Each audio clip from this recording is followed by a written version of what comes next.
Voilà, bonjour. Donc aujourd'hui, nous allons faire le rappel un petit peu du cours de la dernière fois.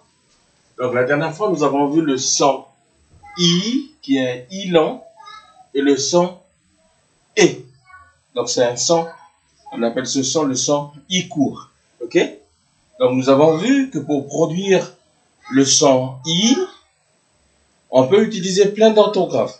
Par exemple, ici nous avons l'orthographe EA, dans meat, qui veut dire viande, seat, qui veut dire siège, eat, manger, et beat, qui veut dire battre. Ok? Donc avec l'orthographe EA, on peut faire le son I long. Ok? Ensuite, toujours pour le même son, le son I long, on peut utiliser l'orthographe IE. C'est-à-dire qu'on peut trouver dans des mots comme piece, qui veut dire morceau, niece, qui veut dire la nièce, ou receive, qui veut dire recevoir. Ok? Donc le son IE produit aussi le son I. Enfin, plutôt, l'orthographe IE. L'orthographe EE. Ok?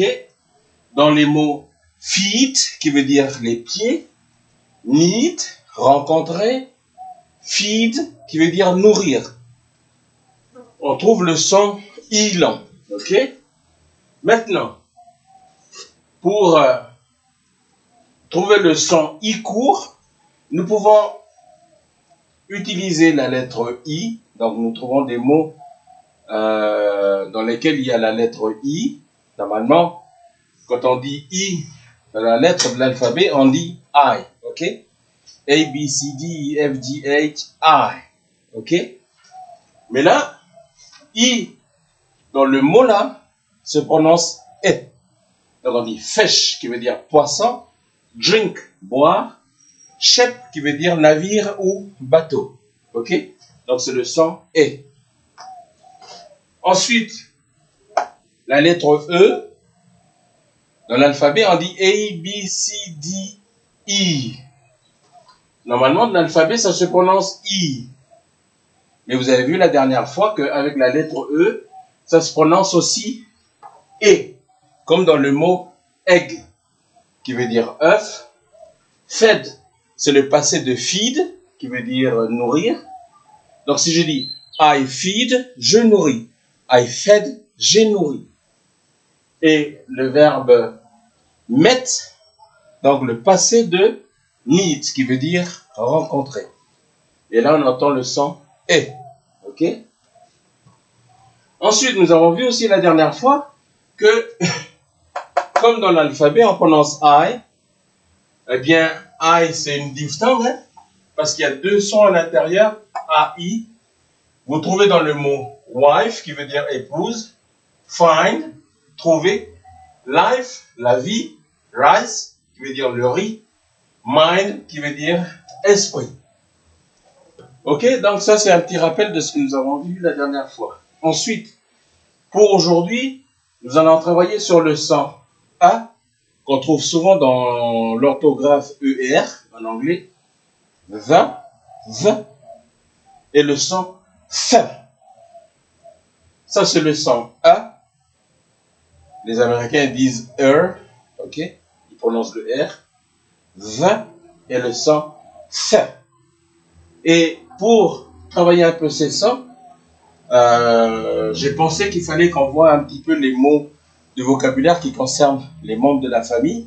Donc en anglais, on dit, quand on parle des proches, on dit relatives. Relatives. Donc, relatives, ça veut dire les proches. Ensuite, vous avez le mot brother, qui veut dire frère.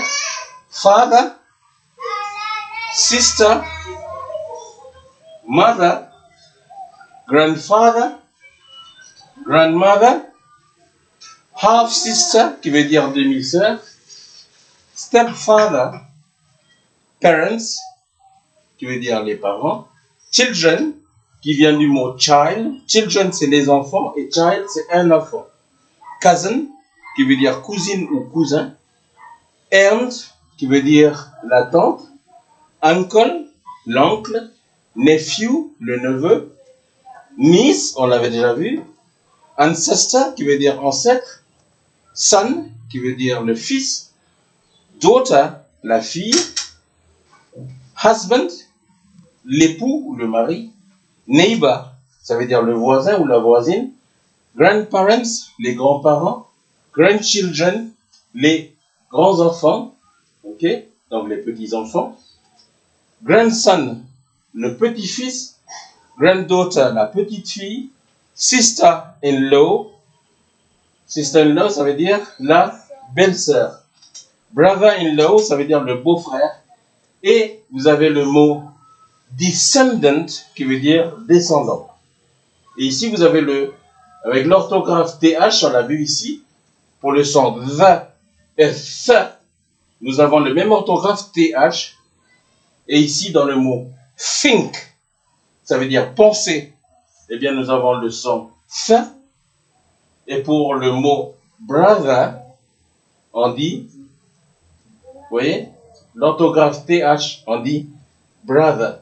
Et on utilise ce phonème-là, ce son, pour prononcer le mot frère. En anglais, on dit brother.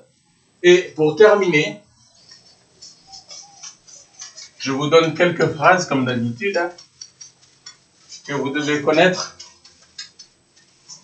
Ici, comme on parle de la famille, eh bien, on parle de la présentation. Tout à l'heure, il y avait le mot today ici. Today. Today, ça veut dire maintenant, aujourd'hui. Ok? Today.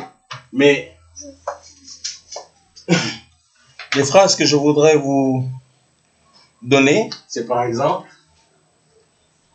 let me introduce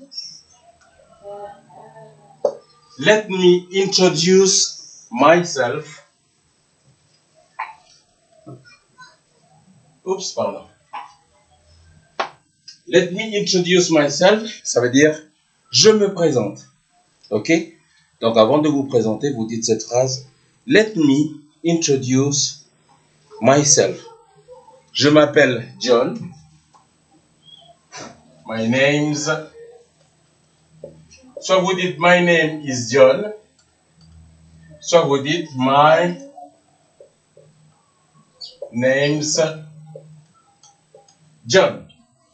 Si vous allez bientôt avoir 31 ans le mois prochain, on va dire I'm turning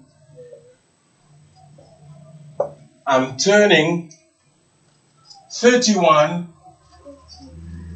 next month. I'm turning 31 next month. Et par exemple, si vous êtes né le 22 mai 1990, je vais dire I was born, ça veut dire je suis né. On dit the, mais on l'écrit pas, hein. On l'écrit pas. C'est pour ça que je le mets entre parenthèses. I was born on the 22nd. Okay? I was born on the 22nd of.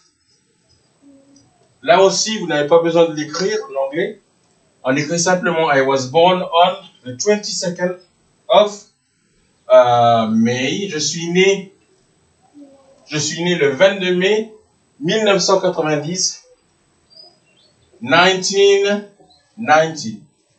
En anglais, quand on dit une date, on dit d'abord 19, parce que c'est 19. 19 et 90. Ok? Donc, on dit d'abord 19 et 90. Si vous voulez dire 1992, je suis né en 1992. 1992. Ok? Voilà. Sinon, si vous voulez demander la date de naissance, il faut dire when is your birthday? When is your birthday? Quelle est ta date de naissance? Mais vous pouvez le dire autrement aussi. Je peux dire aussi when and where were you born? Ok? When, ça veut dire quand, et where, ça veut dire où. When and where were you born? Où, quand et où es-tu né? Je réponds, I was born on the 22nd of May 1990 in London. Je suis né le 22 mai 1990 à Londres. Ok? Donc voilà pour aujourd'hui. Dieu vous bénisse et à la prochaine. God bless you.